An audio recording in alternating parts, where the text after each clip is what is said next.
Welcome to Vegas Circle Podcast with your hosts, Paki and Chris. We are people who are passionate about business, success, and culture. And this is our platform to showcase the people in our city who make it happen.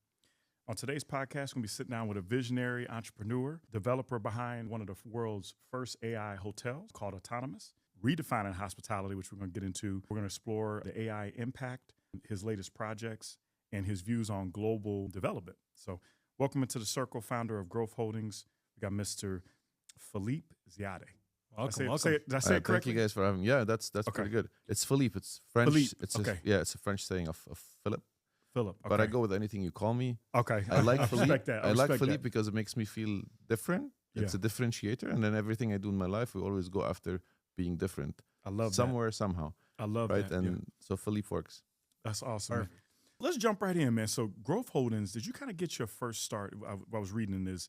You're a marble company, right? So did you get connected with the Palms Casino back in the late 90s? That's how you actually got into Las Vegas? Year 2000, actually. Oh, year 2000. Okay. End of 99, yeah. But I came to Vegas as a student, to UNLV. Okay. Came from Lebanon, was the, I have an uncle here. Okay. And then also was the cheapest for me it was cheap living in Las Vegas. And the city was growing. I wanted to be an engineer and construction-wise, engineering-wise, it was a good place for me to be. So that's how I ended up in Vegas. Went to UNLV school here. I did mechanical engineering. Oh, wow. And then started working ever since. Okay. So you got brothers. You got your brother over here, Chris. That's my man. Just a distant cousin. Distant cousins from the Lebanese background. My Lebanese man. Yes, sir. Yes, sir. So what makes Vegas like the perfect place to kind of jump into this AI world, man? Because we've got so much going on. Like we were talking about offline is we're becoming like the mecca for food, becoming the mecca of development, like we were talking about. But what makes Vegas kind of, the top, to focus on? I mean, for me, Vegas is home, right? And home usually reflects comfort and a place you like and you like to be. And when you're at home, you're more creative. I love you're that. Comfortable. Yeah. So it's not necessarily that I thought, hey, AI and Vegas, they're going to come together. It's just I'm here. I'm comfortable. I can be innovative. And Vegas also give us a platform. Las Vegas is an international huge name, right? Yep. And if you understand that we have that opportunity to be and start from Vegas, it's a push for you. You're on the international scene. You're one of the big names. Las Vegas, Miami, Dubai, Singapore, London, New York. I mean, you're at that caliber, right? And that's for us, it's an advantage. But for me, it's the sequence of what I went through when I came here as a student and the normal progression of your life and who you want to be. And coming from a place like Lebanon where you don't have a lot of opportunity, your only opportunity is to get a visa and come to the US. Got you. Yep. And then you come here and you start dreaming and fighting the fight to get where you want to be, always scared from going back where you came from or go back to the situation that you were in. And that will give you the drive. Now, as I was in Vegas, starting in the early 2000s, it was booming. And for Vegas, we say if you're over 20 years, you're from Vegas. Right? Yeah, I'm almost here. I'm 17 now, so yeah, I feel like it's home. Yeah, I'm 26 years in Vegas, so I'm native, and I'm proud of it. Yeah.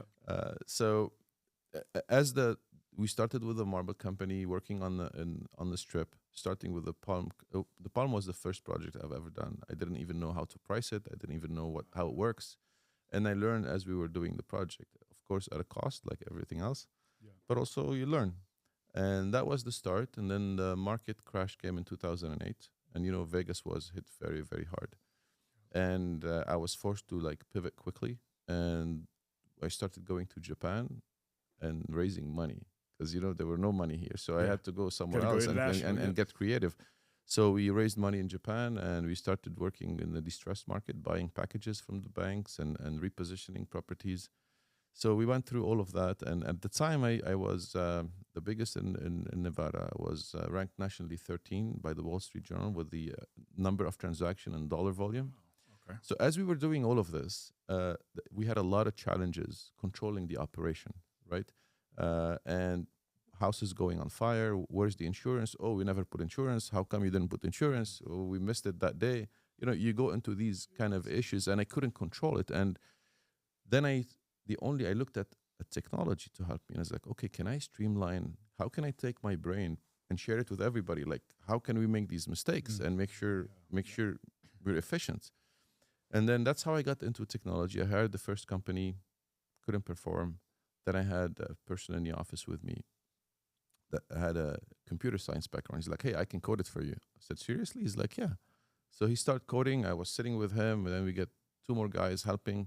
And I really mapped everything I wanted to be. And at the time, it was equivalent to AI. So basically, you buy the property, and automatic work orders will go to everybody that's working with you. Locksmith guy, the insurance guy, the remodeling team, right? Everybody gets work orders. From the second they get the work order until they're done, they take a picture. For example, you're the locksmith guy. We purchased, you get the work order, you go change the lock, take a picture and upload it. The system will time you. Then I run an average on you, right? Figure out. And then if your performance on that specific project is above your average, the system will flag you for me and tell me he's slowing you down, right? So I was able to track everything, and I became fascinated with technology and what technology can do for my operation. So as we got to the end of 2012, we were sitting on a lot of rental properties, and then Airbnb became popular. I was like, what is Airbnb? Hey, let's try it. Yep. So we were renting a lot of houses on the market, and I said, let's try an Airbnb. So we furnished one property, we did one Airbnb, and suddenly the house that was renting for $1,500-$1,600 a month started generating $3,000-$4,000 a month. I'm like, oh wow, This is changing the game. we're gonna stop long-term lease, we're gonna furnish all of them, and we're gonna do Airbnbs. I got so excited. Yeah. And Change your whole business especially model. the price we bought these houses at the time, it was like such a low price. And so the house was generating 40,000, 50,000 a year. You bought it at 70,000, 80,000. That's a no-brainer. And so let's do that. And we started doing the Airbnb. And then before we know it, everybody's against you. Everybody hates you. I was waiting for you to say that. The city hates you. The neighbor hates you. HOA hates you. And we try to do everything. Like we try to like hide and change the address. We try to go and bribe the neighbors, like, hey, I'll give you $400-$500 a month. To be quiet. Let us do Airbnb. And nobody wanted it, right? Yeah. But then that becomes a challenge. Okay, that cannot be a business plan, but it's so lucrative. So how can we do this? Like, how can I take advantage of that market model that works? That market, that sector in the market that people want? It's just insane. And as we were doing this, every house or property that has 2 or 3 bedrooms with a pool, we couldn't keep up with leasing it, because they come sleep 8, 10 in a house. They create their own kind of experience, especially if there is a pool. So people were paying for that. And then we start charging like $40 a head, if you're more than 4, 5, 6 in a house, depending on the number of rooms. And people were just paying it. Yep. So then I start like, how can I solve that? How can I provide that kind of product? And that's where the autonomous concept started, right? So how can I provide a product that really hotels cannot provide or don't have? Because hotel gives you, a studio, basically. And everything beyond that, you're into the suite, and it's expensive, and it's limited in number. So how can I, one, not be hated by your community and not be like doing something that's against the laws here, and especially with the zoning laws. That's one. How can I provide that product to the end consumers because they want it? And that's how the concept started. And then what autonomous is today is actually providing the best of both worlds. So if you look at the Airbnb product, it gives you the flexibility and variety of whatever you want. If you go to book on Airbnb, you're not going to look for a flag or a hotel name or a Marriott or a Hilton or a W. You're looking for the right product For what you need at that for right time. price. That works for you. So that flexibility and variety of the product, that's what autonomous offers today. So the concept is we're building kind of similar to a Class A, if you want, apartment complex or condo project. Sure. But then the entire floor is interconnected, right? Okay. All the units are interconnected. Then we created a layer of AI technology where you book whatever you want, starting from a studio up to a 6, 7, 8 bedroom penthouse, and the AI will puzzle it for you on the fly in real time. right? That's interesting. Yeah. So we changed the way the way you book. So we created that AI-powered booking engine. So usually in a hotel, they offer you 3-4 room types, right? And then you pick at a price, and then you pick which one fits you. So it's like a one-size-fit-all kind of like whatever fits you. We changed that, and we created what we call an attribute-based booking. So you tell us what you want, we'll puzzle it in real time for you, right? So now even your physical space is personalized. Whatever you want, we'll have it. AI will puzzle it for you. So we created the software, we created the hardware, the locking mechanism, the actual lock. So once you book, let's say a 3-bedroom, stay with us. Once you virtually check in, the system will lock and unlock and open the doors that makes that configuration on that specific floor, right? And when I say attribute-based booking, there's 2 parts. There's the hard attributes, which is the physical space, but we also have the soft attributes, which is I want a room away from noise. I want cleaning every day, every other day. I don't want cleaning, just clean after me when I leave. Everything you pick changes the price. So you really, it's very dynamic in real time. So you really custom tailor what you want. And people usually pay more if you offer them what they really want, right? But it's about being efficient. So that side of the concept covers the flexibility and variety of a product. The other side is the consistency in the guest experience, right? So the downside of Airbnb is because you have different hosts, and sometimes you have a great experience, but sometimes you're not happy. Yeah, I've been there. Something like beautiful pictures, but you go there, it's not similar to the pictures. Wi-Fi doesn't match. The towels are not like clean. You don't have enough towels. Whatever the reason is.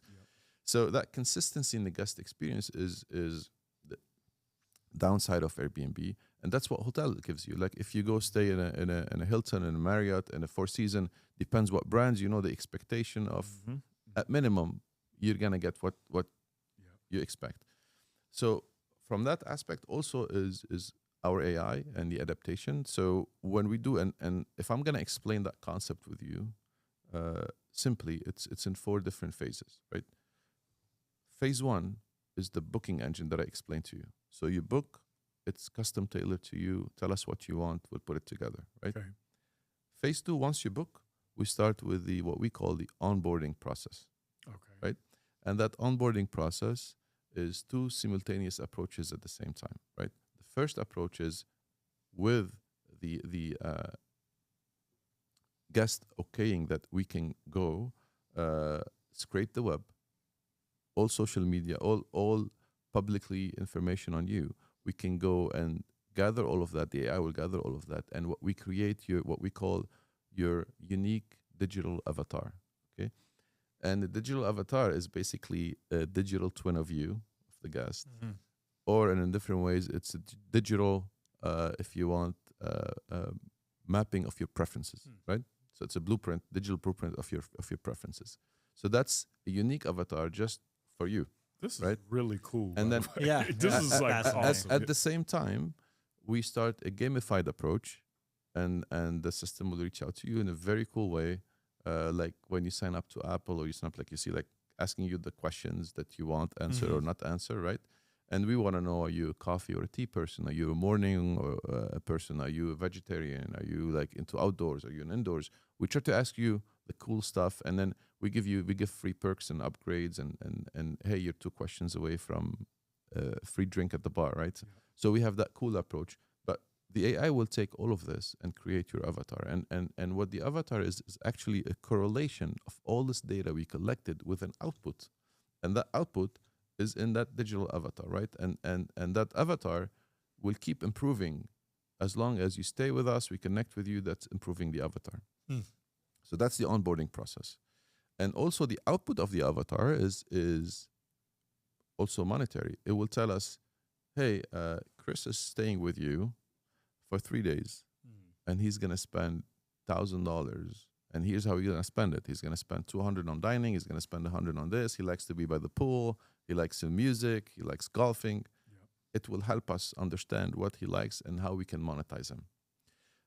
So when he comes and stay, so you go from phase 2. So phase 1 was the booking. Phase 2 was the onboarding. Now is the actual stay. So during the actual stay, we track everything in real time. of your behaviors, being room temperature in the room, lighting in the room, what time you woke up, what you ate, how you took your coffee, everything. You stay with us, we track, and then to give you, and it's all based also on what your avatar told us. So now we customize the offerings for you, and what that does, it will give you a better experience, but also we can monetize you much more than knowing nothing about you, right? Yeah. So data mining of every specific data. So that's during the stay. Now, when you check out, and usually when you check out in a traditional hotel, that's the end of your experience. With us, it's the start of your next stay with us. And what the AI will do during the offboarding is similar to the onboarding, where we start another gamified approach.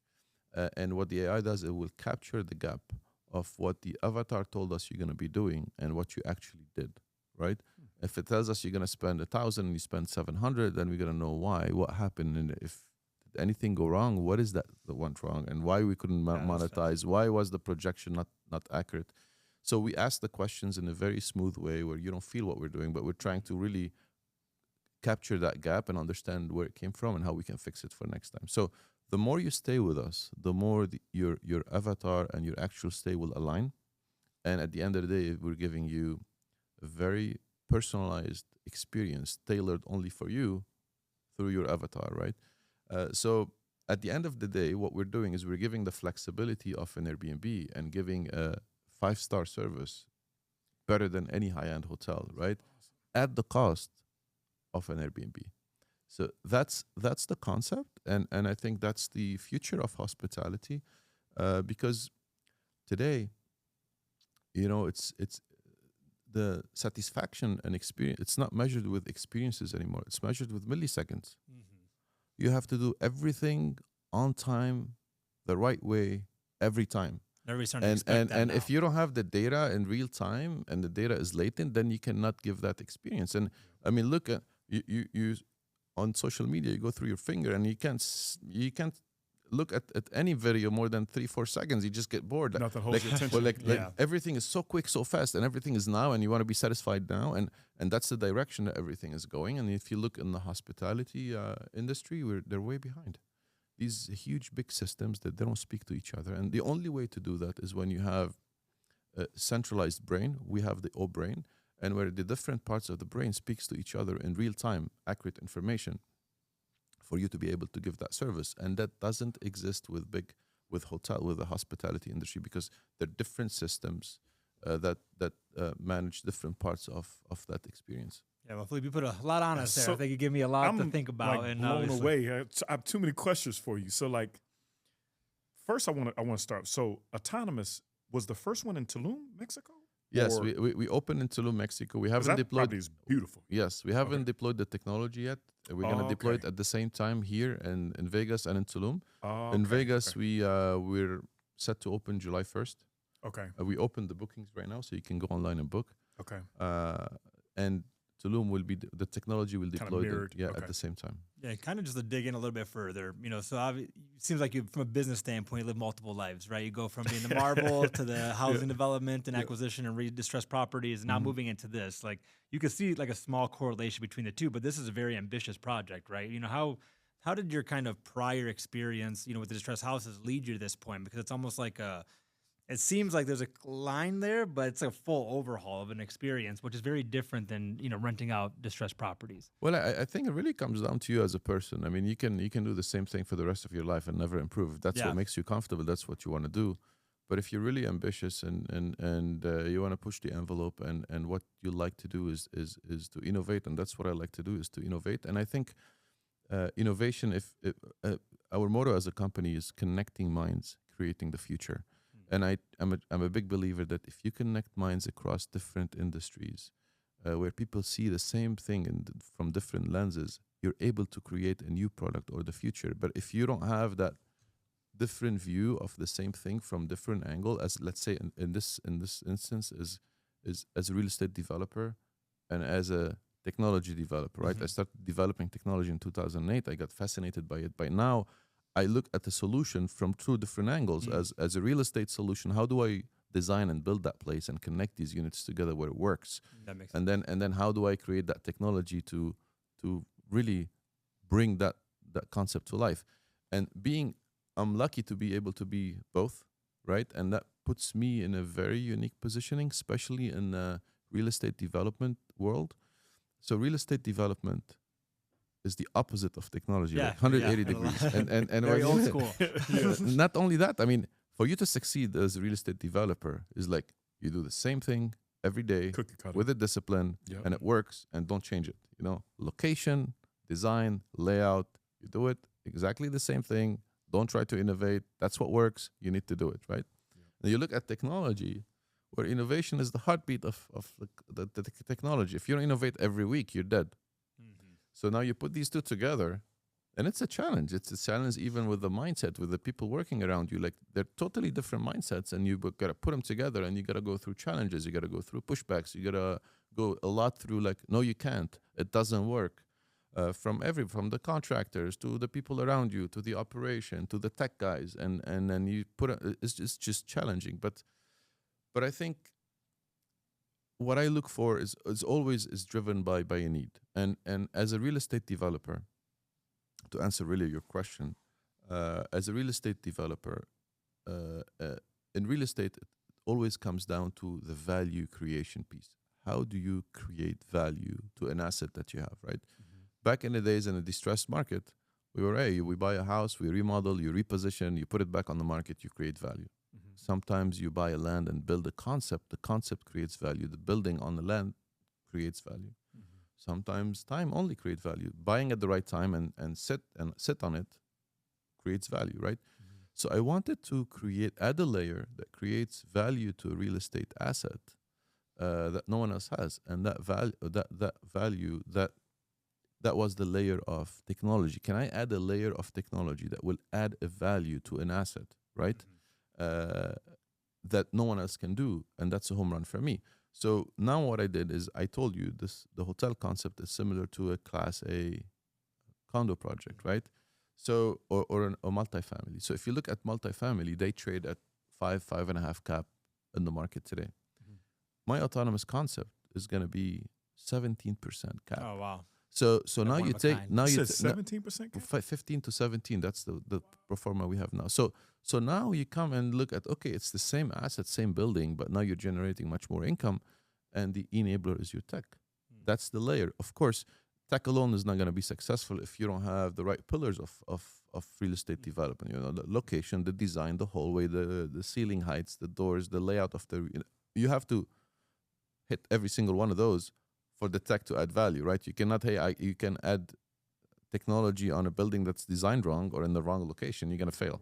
Yep. But really, I wanted to add that layer, and that gives me the advantage and the differentiator. That's when we started with my name, being, I like it to be different. This is definitely different. Yeah. So sure. I want that differentiation in everything I do. And I think in Vegas and the US there's two ways to do it. Either big volume or something really innovative and new. And you know, I can't compete with the big national companies. The big volumes in the US is huge, big corporations. So you go into, how can I create a unique product? When you create that innovative product and with so many various touch points, right? Like, there's a lot of moving pieces through this customer experience. Like, how do you test that cohesiveness of that experience? Because when you're brand new, it's hard to kind of, there's no test run, right? Like, you can't really, you're building it with anticipation versus without really understanding how it could be. Well, that's the challenge, but that's also the advantage for us. So imagine I'm only the tech company. I'm going to pitch this, for example, to the Marriott. You have too many bugs, you're dead. Yeah, So exactly. and that's the high risk of technology. But because I'm both, so we're gonna go live. We're expecting to have bugs or issues, and usually when you expect to have 10, you'll have 1,000, Yes. right? But because we own the hotel, we own the concept, we'll make it work. We'll work with the guests, and I just want to also mention something very important, that the concept is based on human talent. People think when they hear AI, they think it's a sci-fi kind of a movie, kind of a hotel. You're not going to see people, you're going to see robots. That's literally what we were talking about before you came Yes, in. I was like, robots going to go everywhere?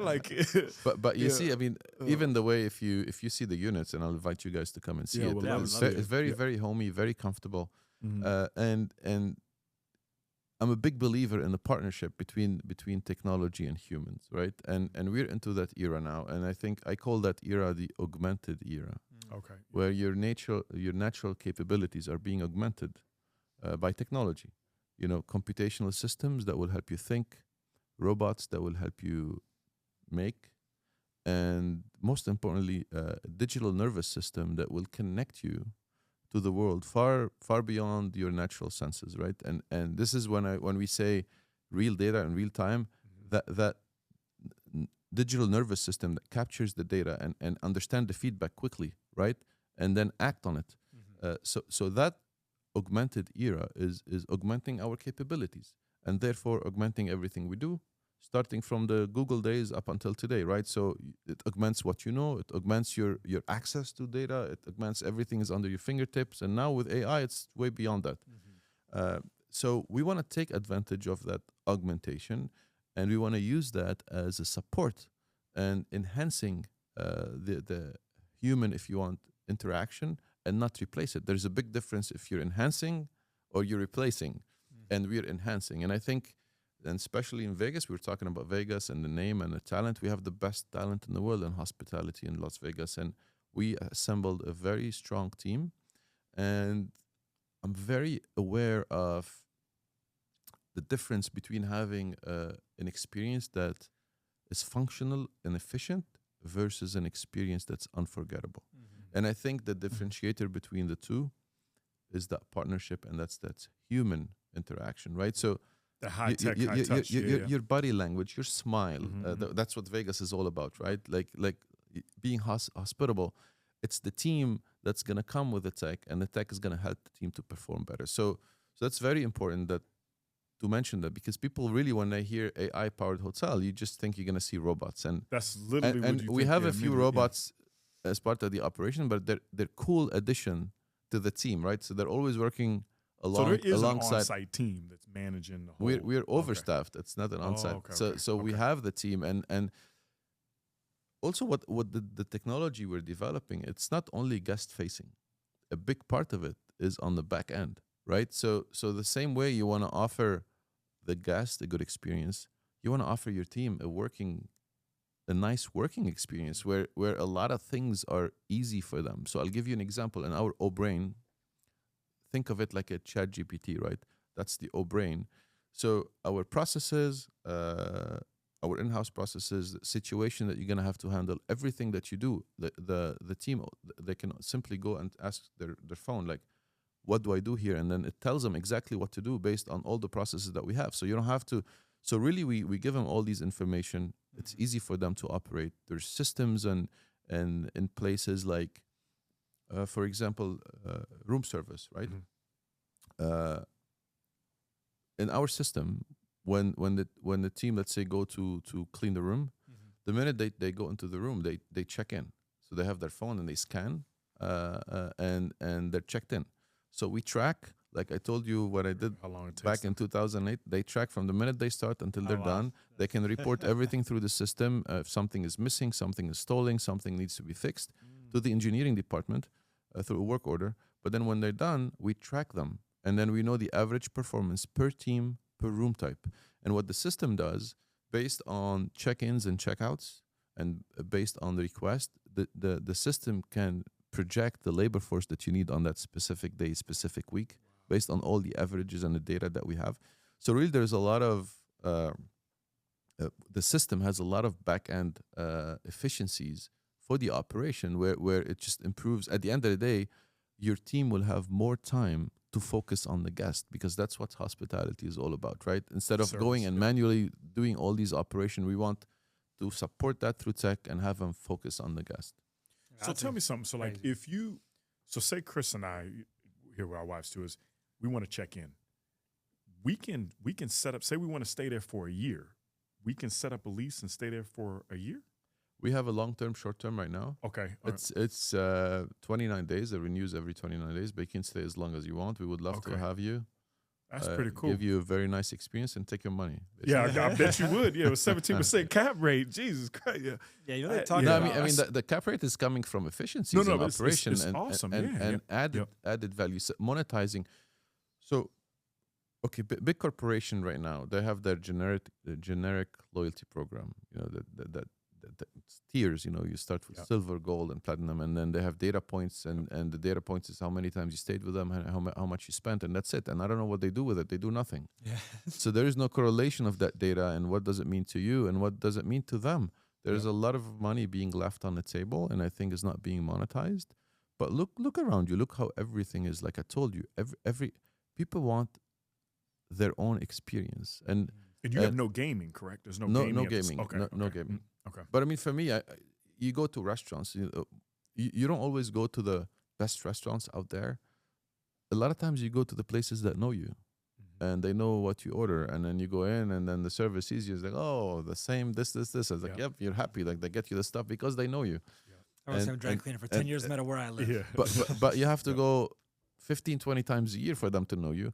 We want to know you from the first time. And it doesn't matter if you come 15 times or you come one time, you're going to get the same service because we know you. The system knows you, and we want you to have that kind of special personalized experience. What kind of disclosures do you need to have that experience? So I think just from a legality standpoint, it has to be a very challenging disclosure standpoint. Yes, it's. I mean, you'll sign. Did you ever read these disclosures? Yeah. No. Yeah. I love the experience. I'll sign all day. So me neither. So, no, but I think everybody have a reason. Just sign, keep it moving. But that's a good question. And also we always take the guest will always has to allow us to do whatever we need to do. But also we don't own the data. We're like a custodian of the data. So we give a lot of flexibility to the guest. So first you can opt out of any of that data collection from day one. That makes sense. And you can go to the front desk and get a key and go to your room. So you can do the old school way if that's what you want to. But also at any time during the experience, you can go back and erase all your data. We give the guest that access. Yeah. So it's full transparency. We're just here to give you a better experience. And that's the objective of collecting the data. That's smart. And people, people complain all the time, but if you're holding that phone, you gave away all of that anyways. And I haven't seen a person without that smartphones in the last 5 years. I haven't seen one person that doesn't have it. So. Yeah, lying. And the kids too. Everybody, your dog, everybody, your cat, everybody got their phones now. What? Let's talk about the food, man. So you got a Lebanese restaurant, and what's some of the amenities that's gonna be at Autonomous? Autonomous, we have 2 pools. We're gonna have a rooftop 5th floor lounge. Okay. We want it to be like a new experience for Vegas. Like we travel all over Europe and Miami and Dubai and all these places, and there's a lot of cool concepts that we don't have in Vegas. Like everything is focused on the Strip with these big corporations and just similar experiences everywhere you go, different colors, different this, different that. But at the end of the day, it's the same experience. You got to walk through the casinos, go up there. You got to be mixed with a lot of people, especially if there's special events in Vegas. And for us locals, we really want something different. That I think Vegas is lacking, and that's going to be a private club. Not too private. It's going to be difficult. We want to make sure we filter the people that goes there, but it's going to be like a supper club, DJ music from like 11 to like 2, 3 a.m. It's on the roof. The whole Strip is in front of you. It's beautiful views, beautiful space, very well designed, and it's just a different experience. I want you to experience what I always wanted, is pull up with my car in the front of the door and then have a guy that knows me and go up all the way. I don't have to walk and go through the casinos to get to that experience. This will be open to the public, so not just for the guests. Yes, to the public. And then we have also, we're going to have like 4 restaurants. One of them is the Lebanese, the one I'm doing, because I'm Lebanese. And I think Vegas is missing a really elevated Lebanese experience. We don't have that. And we partner up with a top chef winner, a younger chef, Sharbel Hayek, that he's doing very well in LA. He has the Laya restaurants and he has the Lady Hog. So he's going to be the main chef to deliver that experience. And then looking forward to that. We're naming the restaurants after my mom. That's awesome. This is exclusive on Vegas Circle, by the way. That's the first time I say it. Yeah. And I hope she's not going to see that. But we'll wait to put that out. That's proud. beautiful, man. Great. Share that with us. The name will be Naila. Nyla. nice. Nyla, Great name. and Ayala, yeah. This is like the coolest project. I'm not just saying that Yeah, because I you're sitting agree. with us. Like just coming from the app, I can just hear my That's kids okay, when I they like hear it. this episode. I like they're gonna it, be say like, it. I got my own little avatar to be able to do it. Yeah, And that's pretty yes. cool to be able to build that. And then you really know who that customer is. That's pretty cool. Yeah. I'm assuming the goal is to build these around the world. So that, you know, It's building them all over the world. So the only way to do it, I'm not a hospitality guy, right? I'm the innovator. I'm the visionary. But I'm not a name in hospitality where you say my name and everybody's gonna come throwing money at me. So I really have to do the concept, prove the concept, Sure. right, and then scale. So right now we're in proving the concept kind of a phase.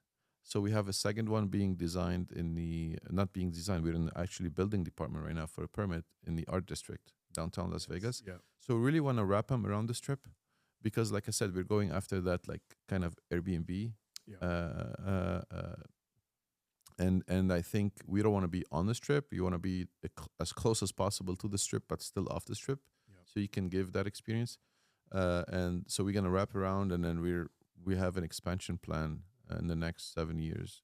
To once we prove the concept, then to go out and because when we went for financing, it was challenging too. People, that hey, number. you're not a hotel, you're not an apartment. I know, I'm somewhere in between. It's like, okay, well, That's our whole where do you conversation fit? before. I'm like, Yeah. what is he? Like, where do you put it? Yeah. And I had to go through that challenge of putting that financing together, being somewhere of a hybrid. With the financial institutions, they don't have anything hybrid. Everything is boxed, and you're either in the box or outside the box. But it was a challenge. But I think proving a concept right now is the focus. Yeah. But like I said, I'm not a hospitality person, but I'm excited to step in and make a difference. Yeah. We're You excited said to this see is it. open up in July? July, Okay. yeah, Okay.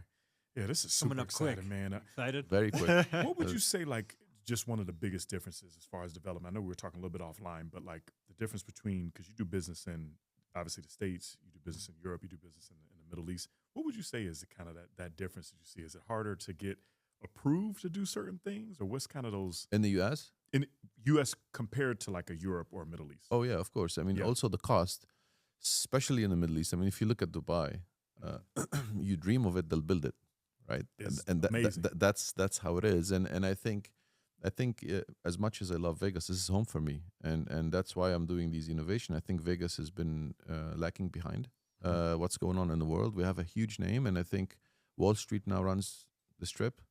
And like I said before, I think Steve Wynn was the last innovator in the city where he came up with how the hotel can be and should be, and we're still trying to, up until today, try to mimic the Wynn. Yeah. After built in 2006, every new property they open, they want to be like the Wynn, and they want to compete with the Wynn. I mean, that's huge. That's a visionary detail just that of the changed the win. way Yeah.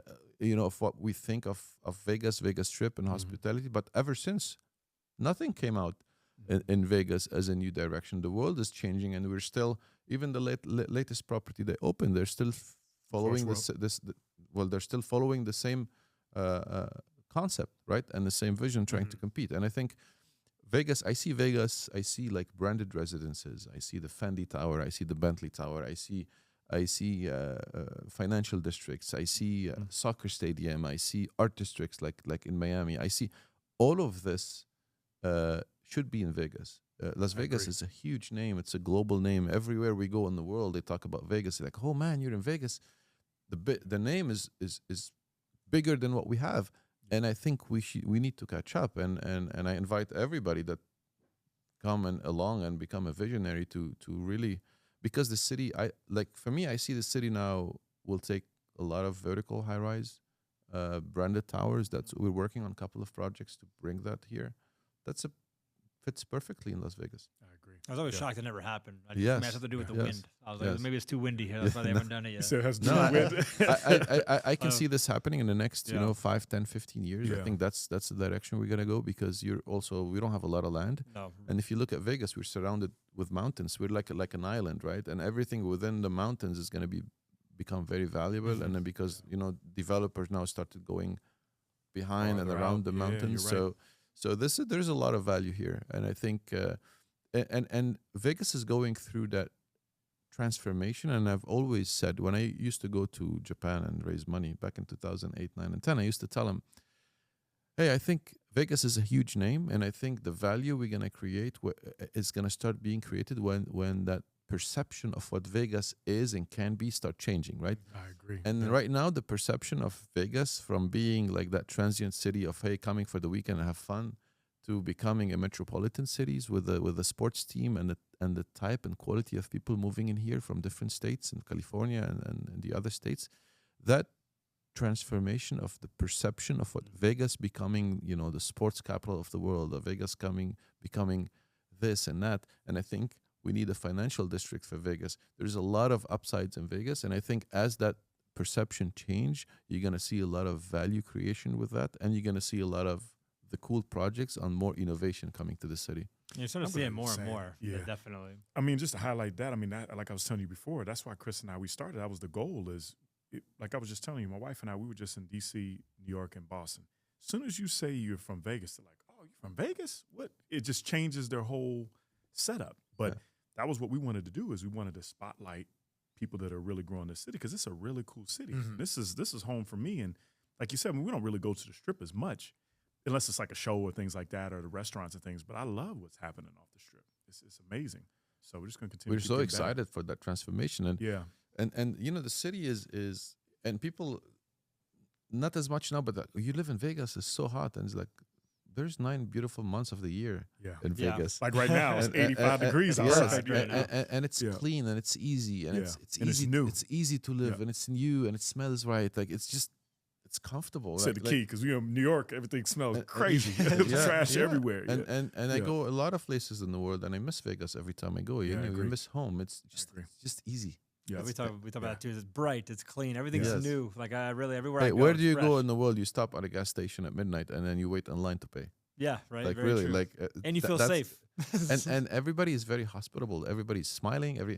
You go to Europe, and you tell me that experience there. They're pissed at you if you ask this something twice, and you should thank them that they're serving you, and you always feel like, hey, I want to go back to Vegas.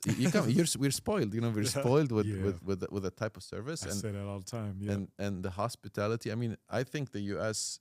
What makes the U.S. different is the service, is the level and the caliber of the service, and Vegas is top notch of the U.S. I love that, and that makes us very different. I mean, you go to Dubai, even though I like Dubai because for me it's an intersection between the East and the West and a different culture, and gives you really the best of both cultures, but still they lack in the service. They lack a lot, and they lack the training. Sometimes the server smells, and you're sitting in like $multi-hundred billion whatever project, and then you look at the service, is like, okay, something's I gotta go back to Vegas because we're spoiled. Yeah, I say we're spoiled all the time. Yeah, 1,000% right. Yeah, but I love it. Yeah, I agree. Just a couple more questions. I could actually talk to you for hours, man. We'll have to have a part 2 with you, man. Just for business advice. I know we've talked a lot about visionary and putting. I can't even imagine what it took to take your vision and put it to paper and then get the whole investment and whole nine. But what would you share for somebody that's listening right now that they want to build their business? Maybe they want to be a small business owner. They want to be a big business owner like yourself. What would you share with them? Just one tip that's helped you. It's first wanting to do the difference and be different, is throwing yourself, and then throwing yourself into the mix, and then you'll figure out as you go. Is taking that initiative, right? Mm-hmm. And the risk to do something different, do something for you, go out for it. You're in the U.S. I come from Lebanon, and I told you the only opportunity in Lebanon is to get a visa somewhere, right? Mm-hmm. And the U.S. is like golden visa, like that's the best place in the world. I came here as I was 22 years old, and look what I've done because of the U.S. and the opportunity that I get. So if you're here and I came, I didn't speak the language that well. I didn't even know the culture. It was totally new for me. It's totally a new place for me, and you're still able to do it. So if you're here and you think that you're unlucky, or you think that things are not going your way, that's wrong. You are in the best spot in the world to make it happen, and a lot of people don't have that opportunity. So the fact that you're here, that's already an advantage and a very, very good start. you just got to hustle your way and make sure you just take the decision to take the challenge on. And if you work hard in the US, you will make it. Yeah, I love that. There's no way that you're going to work and not going to make it in the US. Yeah, I love that. I love that. I tell my kids that all the time. We always ask every guest about food, man. And I know you'll probably say your restaurants at your hotel, but what's your favorite restaurant in Do I look Vegas? foodie to you? I'm a big foodie. I'm going to tell you right now. I mean, I'm trying to lose like 10 pounds right now because all I've been doing is eating. But I'm a huge foodie just because I think we got some of the best restaurants in Vegas. But what's your favorite restaurant? I mean, I like food. I'm a workaholic, I think, but Yeah. but I like food too. Okay. It depends. I mean, I don't have a really fixed favorite one. I like Cipriani at the Wynn because Cipriani's good, it's traditional. For me, the Maitre d' knows you. They know your name. Yeah, shout out to Rob. I forgot. Robert's one of the GMs there. Yeah, Took very Robert good care of and us. David from Italy. and- Yeah, really good guy. yes. Yeah. Really So I like the new experiences off the strip, Yeah. like the guest house. I like. Oh, shout out to my guys over the yeah, guest house. I like Tamba also. I haven't checked the Indian spot. Yeah, really good. Okay. Really, I don't like Indian food, but that place I heard it's was excellent. really Yeah. good. That's on my list. Yeah. And I'm, Nico's at Durango Steakhouse. I like. We just went to Nico's. Very good. That's why I always look for these experiences off the strip as much as I can because, like I said at the beginning, I don't want to go through the whole casino experience to get to the restaurants that I like. Yep. And I encourage these concepts, and I think these few places that I mentioned off the strip are going to be the start of a movement for these hospitality groups that understand now they can spend less on building non-union labor and still get the same money like the strip if they give you the right experience and the right food. And they're doing it. And we love it. We got the same palate for all the restaurants you just brought up. So shout out to guests. We've been to Guest House multiple times. I love them over there, man. Good guys over there too. What's the social handles people can reach out to? Obviously you or Autonomous or anything like that. They can reach out to you on or learn more about the project. We are on all social media. On Instagram, we have Autonomous Hotel. Okay. We have Autonomous Tulum as well. And then we have Growth Holdings, which has the different companies. Yeah, so they can reach out to us. We're online. Okay. We're actually online now. You can go book. The best way to reach out to me is to book. Yeah. No, but we're also hiring. Okay, awesome. So we have a great team, and we're still hiring. So I would encourage everybody to go on the website, autonomoushotel.com, and then apply for a job. If we love the good talent. Well, good stuff, man. Yeah, absolute pleasure to pick your mind, man, for a little bit. Like I said, we got to run it back on part 2, man. But appreciate your time and check us out at the It was my pleasure. I liked it. Appreciate you have a comfortable chair. That's very important. Oh, that's awesome, man. So I can sit for another hour. But there we go. Hopefully, we'll have a phase 2. Yes, appreciate that. And next projects that we have. We can run it back, man. Yeah, have you come every year, all the vision stuff that you're doing, man. So. Yeah, I feel very rarely we don't talk this much. Like, we just both sat there, like, in trance, just listening we the whole wouldn't listen time. to what you had to say, man. Give you the platform to talk about it. So, seriously, we really appreciate your time, man. Thank you, man. That was really good. Yeah. Thank you. Yes, thank you. All right. That was great. Thank you, guys. That was awesome.